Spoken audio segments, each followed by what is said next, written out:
मैंने आपको अपना गॉडफादर बनाया था, लेकिन आपकी पॉलिसीज, आप जिस गुजरात मॉडल की बात करते हैं वो टोटल डिजास्टर है, टोटल फेलियर है। जिन लोगों ने कहा था कि देश झुकने नहीं दूंगा, बिकने नहीं दूंगा, आज वो देश को बेच रहे हैं। बीएसएनएल बिका, बीएचईएल बिक रहा है, ओएनजीसी बिक रही है, सरकारी तंत्र बिक रहा है, रेलवेज बिक रहा है, एयरलाइंस बिक रहा है। अपने आंखें खोलिए। अब हमारा कैरेक्टर जो है प्राइवेट ऑपरेटर के ऊपर डिपेंडेंट हो जाएगा। बताइए हम कितने कितने सेफ दौर में रहेंगे, आप सोचिएगा। ये तो कुछ दिनों से चाइना का प्रोपेगेंडा चल रहा है, नहीं तो ज्यादातर इंडिया के जो प्रोजेक्ट्स हैं वो तो चाइनीज कंपनी के पास हैं। तब आपने आंखें मूंद ली थी क्या? माननीय प्रधानमंत्री जी, मैं तो वैसे भी आप लोगों के ईमानदारी के पैमाने से बहुत आहत हूं। मैं बहुत आहत हूं। जब मैं बीसीसीआई में देखता हूं अमित शाह जी के पुत्र को, तो मेरा दिल बहुत दहाड़ मारता है, मुझे कष्ट होता है। एक बिजनेसमैन और क्रिकेटर। चले, मैं एक ऑफिशियल चैलेंज करता हूं, अमित शाह जी के बेटे को और मेरे को ग्राउंड पे ले आए, मैं उनकी 6 बॉल खेलता हूं, मेरी 6 बॉल खेल लें, 6 गेंद वो मेरी खेले, 6 बॉल मैं उनकी खेलता हूं। फिर आप डिसाइड करना कि क्या बीसीसीआई का सेक्रेटरी बनाना। ऐसे लोगों को एक कोई ज्यूरिस्डिक्शन है क्या? इसीलिए हमने आपको प्रधानमंत्री चुना था क्या? ये है हमारे अच्छे दिन? जो दूसरे पार्टी के लोगों ने किया आपने भी वही किया, फिर आप बेहतर कैसे हुए? आप तो उनसे भी निम्नतर हो गए।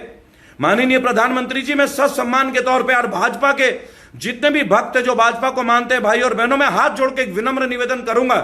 आप एक बात सोचें, लोगों की पेंशन खत्म कर दी गई।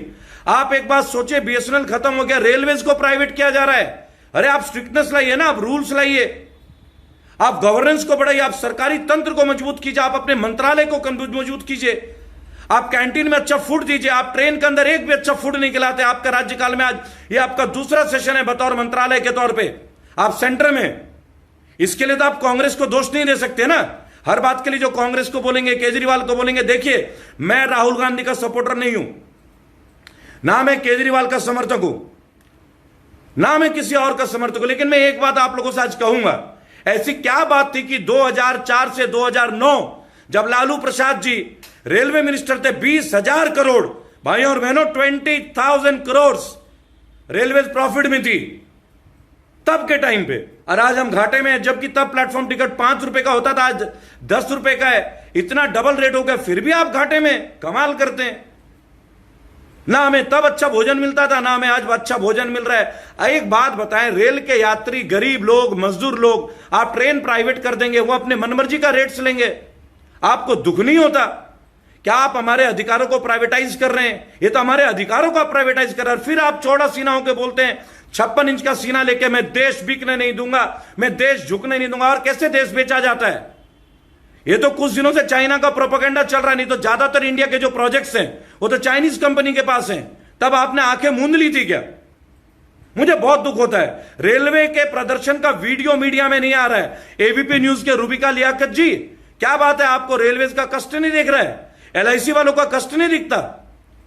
अगली वीडियो में मैं एलआईसी पे आऊंगा कि इतने बड़े बड़े प्रॉफिटेबल संस्थाओं को आप लोग कैसे कैप्चर कर रहे हैं। Actually you all are capturing us, लेकिन ये नहीं होगा।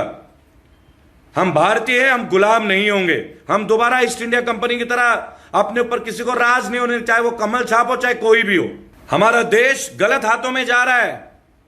जिन लोगों ने कहा था कि देश झुकने नहीं दूंगा, बिकने नहीं दूंगा, आज वो देश को बेच रहे हैं। बीएसएनएल बिका, बीएचईएल बिक रहा है, ओएनजीसी बिक रही है, सरकारी तंत्र बिक रहा है, रेलवेज बिक रहा है, एयरलाइंस बिक रहा है। अपने आंखें खोलिए।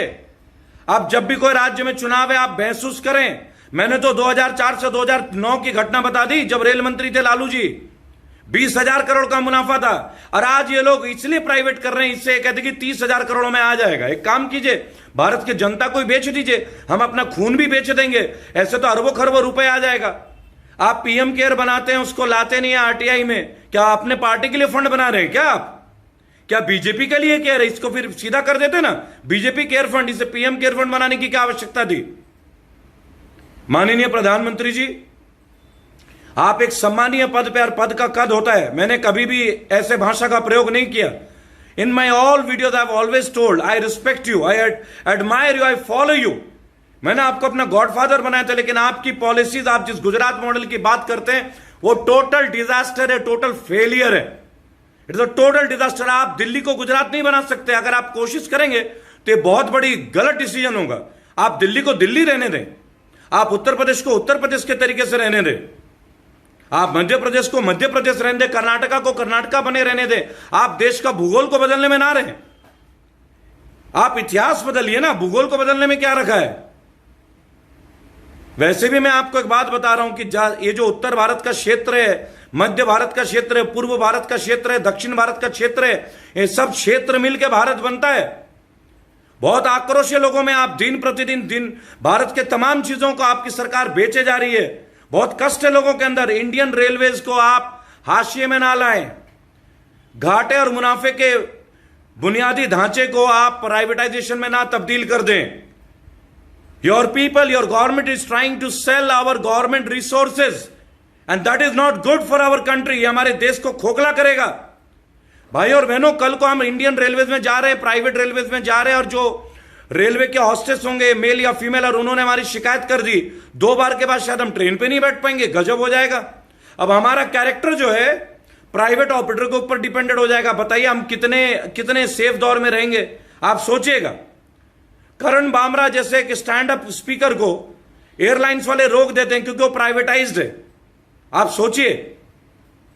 लेकिन प्रज्ञा ठाकुर जैसे व्यक्ति जो बीजेपी के एक प्रबल नेता है, अपनी सीट पे बैठ के जब बदतमीजी करती हैं तब उनका बैन नहीं होता है, तब सरकार कुछ बोलती नहीं है।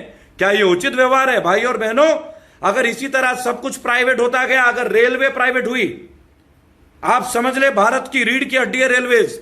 आज भी लोग जनरल में जाते हैं, स्लीपर क्लास में जाते हैं। बिहार के जो भाई मजदूर बहन, बंगाल के जो लोग आते हैं, कर्नाटक से, आंध्रा से, इनका सहारा है रेलवेज।